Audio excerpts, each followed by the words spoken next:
Okay, one of the things that is very important to this process of gaining the ways of society, which we call socialization, is how socialization and gender are interrelated.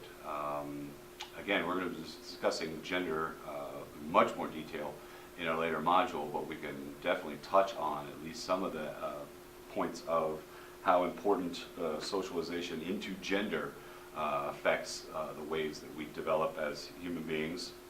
And when we talk about this idea of socialization into gender, basically we're asking the cultural question, what is appropriate for males and females? Okay, we definitely know that there are different ideas about different types of behavior associated with the two genders. And again, we're going to expand our definition to include many other types, but for right now we'll use the basic males and females. So when we talk about this idea of what is appropriate for males and females, according to society, we understand that there are different rules for different genders. Males, quote unquote, act one way, and females, quote unquote, act another way. And we kind of think of ourselves, where do we get those notions of how am I supposed to behave? And this is by no means an exhaustive list, but we can take a look at least three major sources of this idea of what is appropriate for genders. Clearly, when we talk about family, we learn many things from our families, and typically what sociologists have done in lots of different ways is look at the various ways that family types, and there's many different types of families, again, subject for a later module. But when we look at families in general, we look at the ways that boys and girls are rewarded for different types of behavior. So if we think about the types of behaviors that, for the most part, girls or daughters are rewarded for, we talk about, again, I'll throw it out to a class, what type of activities are girls most encouraged to participate in? And the answers usually come back, it's things like I said, playing with dolls, playing house, playing games, playing dress up. And then when we look at the characteristics of those types of activities, we can look at things like where those activities take place. Well, mostly indoors, and they're also somewhat considered passive behaviors. They don't require a lot of energy output.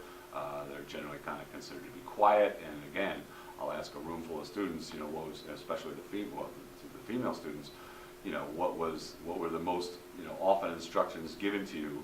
Stay inside and play quietly. So we kind of talk about the characteristics of those activities as being rather passive and also a sense of dependency.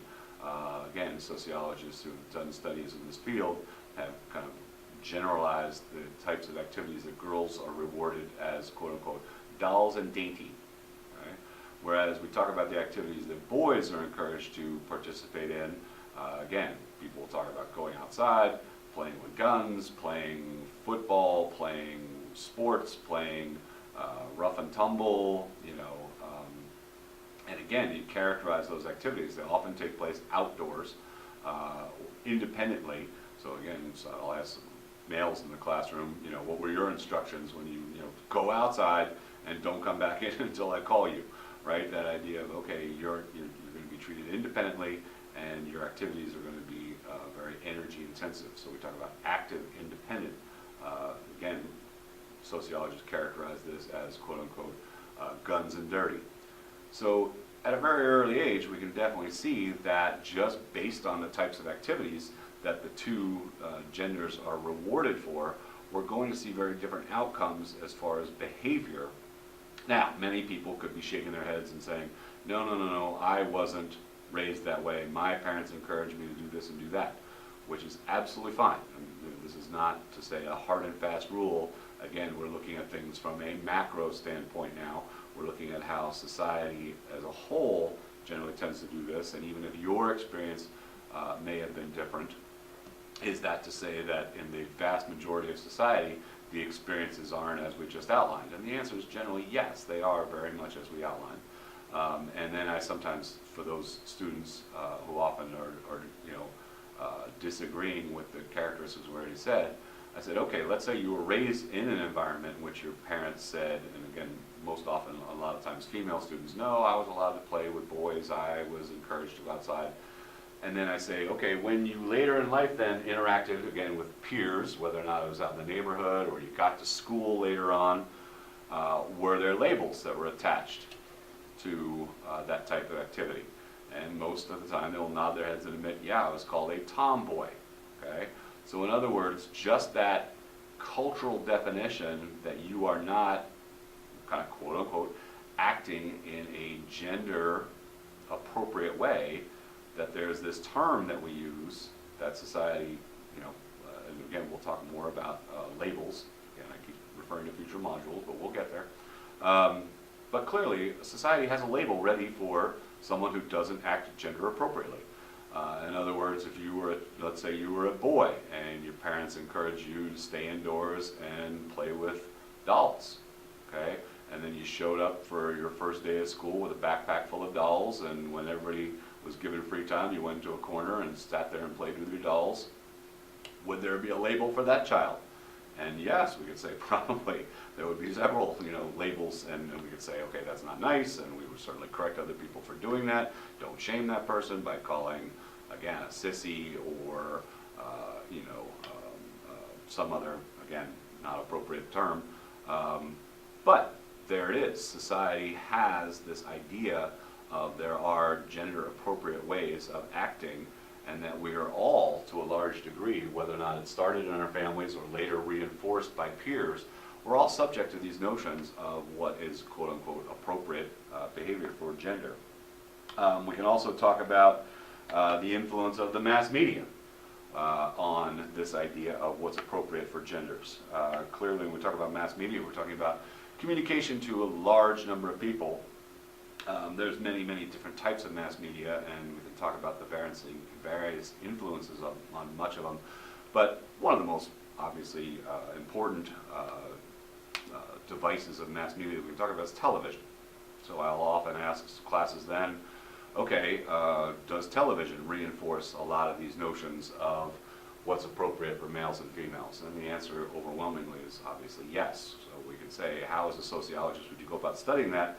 You could just sit around and watch large amounts of television and do quantitative things like count up the number of people you see representing the various, the genders, as well as what their roles are, and assigning perhaps qualitative ideas about the importance of their roles. So I've often said, if you're watching the evening news, what's the most important role? Clearly, we usually say the anchor person, and we generally now are instructed to use that term, or we've learned to use the term anchor person, because we sometimes attempt to correct some of these gender appropriations. However, if we were to count it up in doing research, we would probably see that the vast majority of anchor people are in fact men. And then when we count the number of roles on television, the vast majority go to men, that we see that men play, for the most part, more important roles in society and on television, that they spend more time on camera, that the roles they play are weighted heavily toward importance. And again, people will say, oh, come on, there's been a lot of changes. And certainly as a society, as we get more aware of this socialization into gender, we can certainly say that there have been changes. But still, for the most part, television and mass media absolutely reinforces a lot of these things that we talked about early on. Another thing, and again, this is much of interest to a lot of, again, younger college students, is the role that video games play in this idea of socialization into gender. And I challenge a lot of students who are avid gamers to take a look at the various roles that genders play. And even, again, your textbook will make a note of this, even when we have what we sometimes consider strong female protagonists, again, Lara Croft, Tomb Raider comes to terms, we often see that there's still this double standard. While she is clearly a very important character in video game technology and video game storytelling, there's also this double standard of, again, this need to be very attractive. So again, we see that sometimes also take place in the media. All right, let's change gears here just a little bit and talk about some of the very important agents of socialization.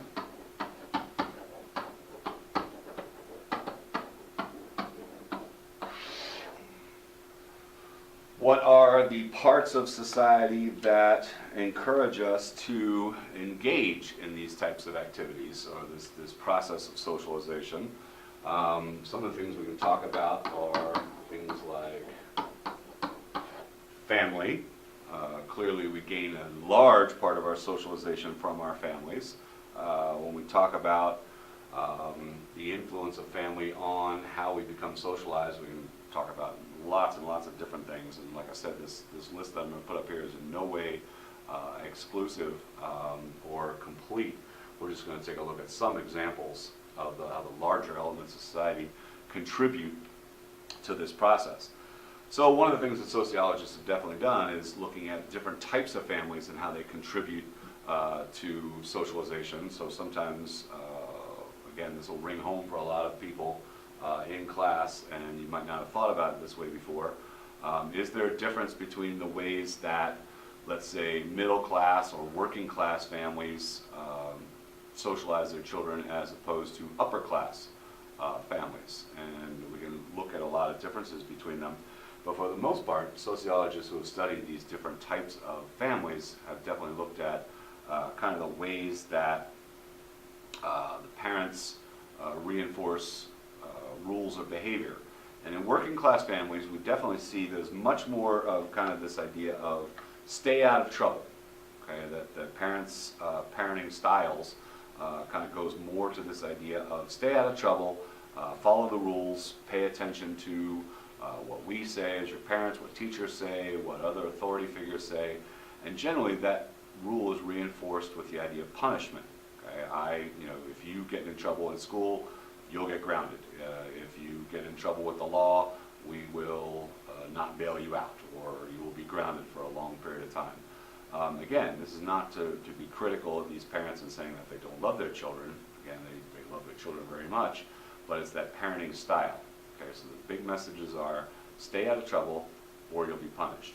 Whereas we definitely see that more affluent families tend to take on a parenting style which is much more about rewarding curiosity, developing this idea of curiosity, trying new things,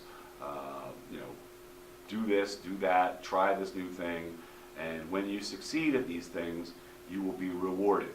Again, it's not a criticism of the working class families to say that they don't do those things, but the overwhelming parenting style is different. And again, it's not to say that upper class children don't ever get into trouble or are never punished, but it's much more of the characteristic of the style that they'll be rewarded for trying new things. Why? Why would these two different, why would your parents' parenting style be so different based on something as simple as what social class you belong to? Well, the sociologists who were conducting these types of studies basically determined that it's more based on the parent's work environment. So if you're a working class parent, your parenting style strongly mimics your work environment. So you go to work, you're told what to do, you're highly supervised, and you're told that if you don't do your job, you're more likely to get into trouble. You'll be penalized, docked, fired, whatever else it is. Whereas more affluent, upper level jobs are about things like working with very little supervision, solving problems, and gaining rewards. So we don't tend to think about that, but a lot of ways that we were raised or socialized have a lot to do with the type of jobs that our parents have. We can talk about the effects of neighborhoods on how we were socialized. Clearly, it's easy to look at the idea of, okay, if I was born in a bad neighborhood, I was probably more subject to things like crime, and those are important factors. But once again, sociological research talks about what are some of the other, maybe not as glaring examples of that. One of the things we definitely know is that in poorer neighborhoods, there's much more of a high rate of transience. In other words, people moving in and out. And again, it has to do with generally in poor neighborhoods, the higher level of people who tend to rent as opposed to own their homes. So if you live in an environment in which a lot of people tend to rent, then there's going to be a much higher turnover. And again, many people taking this course will be able to identify with this idea of, okay, my neighbors are constantly coming and going. There's much less a sense of community in such a neighborhood. And we can also talk about the effects on individual children. Children are much less likely, especially with maybe perhaps parents who are working out of the home, to have as high a level of supervision even from people who aren't parts of their immediate family. Whereas we see more affluent neighborhoods, less transients, in other words, more people own their homes and are less likely then to be moving constantly, much greater sense of community in those neighborhoods, and children are more likely to gain a high level of supervision from even people outside of their families. So in other words, you could say in an affluent neighborhood in which all the families know each other, and a child develops, let's say, a drug problem and is able to keep that from his or her parents, is that child more likely to be identified as having that problem by somebody else in a close-knit community like an affluent neighborhood with very little transients? Probably much more likely that child will be identified as having that issue and be given the support they need to overcome that. So we can clearly see neighborhoods are important agents of our socialization. We can talk about the influence of religion. And again, this doesn't necessarily have to mean that everybody has to be exposed to religion or the same religion in order to have the effects of this important agent of socialization to be recognized. Even those families, and again, a large majority, or a significant percentage of American families describe themselves as in some ways non-religious or non-denominational. But we can definitely talk about the effects of religious instruction that almost every child growing up, and we can talk about American society, definitely has at least some exposure to what we might call a religious standard of behavior. So whether or not you or your family actively engaged in religion, and you went to something like Hebrew school or CCD or Sunday school or mosque, you were probably, at least in some ways, given this idea that there's a moral standard of behavior, that there's this idea of right and wrong, and a moral standard for again, how we behave in relation to other human beings. For those families that are identified as religious, clearly we can see the influence on an individual's patterns of speech and behavior, and sometimes even dress. So we could talk about being raised Orthodox Jew as opposed to Amish, so those are going to affect the ways that we act and speak and dress and behave. As well as forming, again, a large part of our identity.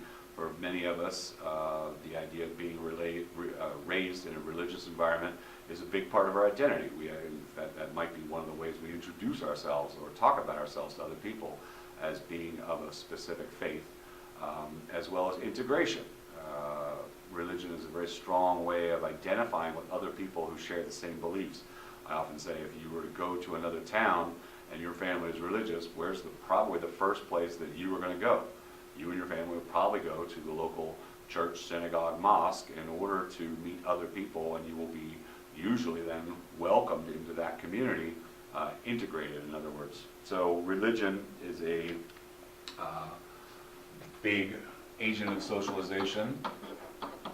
Something that is becoming much more prominent in society is the influence of daycare on individuals. So clearly many working parents put their children in daycare, and many people, maybe students in my class, have experienced daycare. So we definitely know, and again, sociologists have been very keen on studying the effects of daycare, in other words, supervision, or again, being socialized outside of the kind of typical or traditional family. So what do we know? Sociologists who have studied children who have experienced increased amounts of daycare, there's definitely been a couple of studies which point to some general characteristics of the effects of daycare. We definitely know that children who spend increased amounts of time in daycare generally are less affectionate to their own parents than children who are raised in a more traditional family environment, that they generally kind of demonstrate weaker bonds with other people in general, that they have a higher language ability. And again, sometimes everybody expects there are only to be negative consequences, but certainly what we consider to be a positive consequence is that children who experience high levels of daycare have much generally higher levels of language ability. And again, you can see why children who experience daycare are much more likely to experience lots and lots and lots of different people on a regular basis. They're constantly changing environments, and they have to adapt to those environments and develop language characteristics that are generally higher. To kind of summarize this, sociologists who have studied the effects of daycare on children have characterized children who experience a high level of daycare as quote-unquote smart but mean, which sounds like a kind of a negative thing to say, but certainly we're definitely seeing the results of this new agent of socialization and its effects. And of course, one that we can sure all relate to a large degree is later, especially in life, as we enter our pre-adolescent and then adolescent years, is the influence of school and peer groups on our socialization. So at one time, most of us can definitely recognize that most of our socialization came from our families, and then as we kind of traverse through life, at one point most of us can recognize at some time when the influence of peer groups, friends took over, okay, when it became much more important to us what our friends thought of us than our parents or the rest of our family. We definitely know that among especially American adolescents, that peer groups become an almost primary source of our socialization. So in a sense, there's a lot of conflict sometimes between the ways that we were socialized by our family and then the ways that our peer group attempts to socialize us. So we come into a lot of conflict sometimes with what our family told us to do and what our friends are telling us to do.